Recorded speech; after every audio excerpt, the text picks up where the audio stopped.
یہ جو نماز تو بے شک ہم بھی اللہ تعالیٰ کا شکر ہے پڑھ رہے ہیں، اس کی نعمت ہے، فضل و کرم ہے اس کا، لیکن کس طرح پڑھ رہے ہیں کہ جو اس کے آداب ہیں، اس کے جو شرائط ہیں، عمل کے شرائط، عمل کے آداب، اس کی طرف توجہ نہیں، اس کا دھیان نہیں، اس کی فکر نہیں، وہ اوصاف جو عمل کے اندر بذاتی ہی مقصود ہیں ان کو حاصل کرنے کی فکر اور ان سے محروم رہنے کا افسوس نہیں۔ ایک عادت ہے، بن گئی ہے کہ بھئی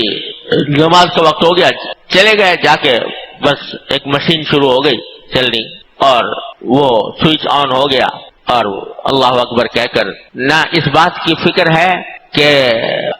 جو آداب اور سنن ہیں وہ صحیح طریقے سے ادا ہو جائے، صحیح طرح کا قیام ہو، صحیح طرح کا رکوع ہو، صحیح طرح کا سجدہ ہو، صحیح طرح کا قعدہ ہو، نہ تو اس کا اہتمام ہے۔ جیسا بس ہاتھ اٹھا دیے، جیسا سمجھ میں آ گیا کسی کے، یہ دیکھے بغیر کہ سنت طریقہ کیا ہے ہاتھ اٹھانے کا، یہ دیکھے بغیر کہ قیام میں کس طرح کھڑا ہونا چاہیے، نظریں کہاں ہونی چاہیے، کبھی نظر آگے کھڑے ہیں اور کبھی ہاتھ ہلا رہے ہیں، کبھی پاؤں ہلا رہے ہیں، حرکت۔ قرآن کہتا ہے وَقُومُوا لِلَّهِ قَانِتِينَ، اللہ کی خاطر کھڑے ہو جاؤ، کس طرح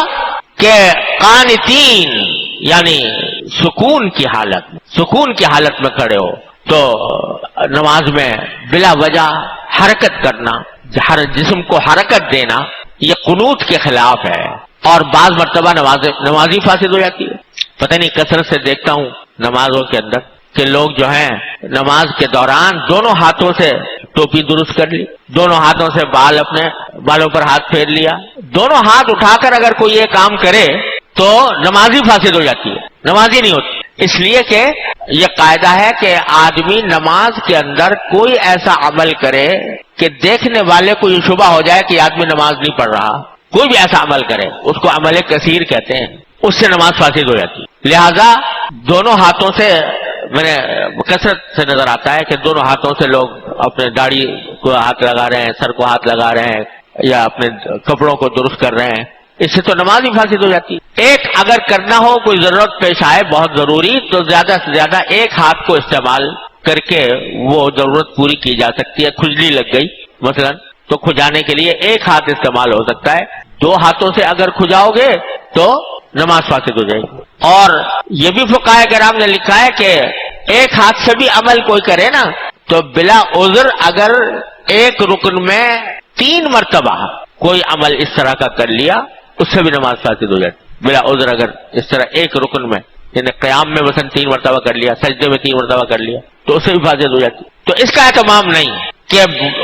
قوموا للہ قانتین پر عمل ہو کہ آدمی سکون کے ساتھ کھڑا ہو، اس میں حرکت نہ ہو، جسم حرکت نہ کرے، ہاتھ پاؤں حرکت نہ کریں، اس طرح ہاتھ اس جگہ بندھے ہوں جہاں پر بندھنے چاہیے، اس طرح بندھے ہوں جیسے بندھنے چاہیے جو سنت کا طریقہ ہے، اس کی طرف دھیان نہیں۔ نماز بے شک پڑھ لی، لیکن اچھے خاصے پڑھے لکھے بلکہ فارغ التحصیل علماء کو بھی بسا اوقات اس بات کا اہتمام نہیں ہوتا کہ نماز کی ساری سنتوں کی پابندی ہو جائے نماز میں۔ ہم جو سب سے پہلی کتاب پڑھتے ہیں فقہ کی نور الایضاح، اس میں نماز کی 52 سنتیں لکھی ہوئی ہیں، 52 سنتیں ہیں۔ کون کون سی ہیں وہ ٹھیک سے ادا ہو رہی ہیں کہ نہیں ہو رہی، پوچھ لو کسی بھی ایسے شخص سے جس نے پورا درس نظامی پڑھ لیا، لیکن وہ 52 سنتیں یاد ہیں اور واقعتاً ان کے اوپر عمل ہو رہا ہے، اس کا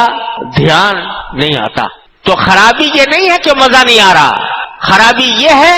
کہ عمل جس طرح ہونا چاہیے ویسے کرنے کا اہتمام نہیں، کوئی توجہ نہیں۔ اور خاص طور سے اللہ بچائے ہم جیسے جو نام کے مولوی ہیں تو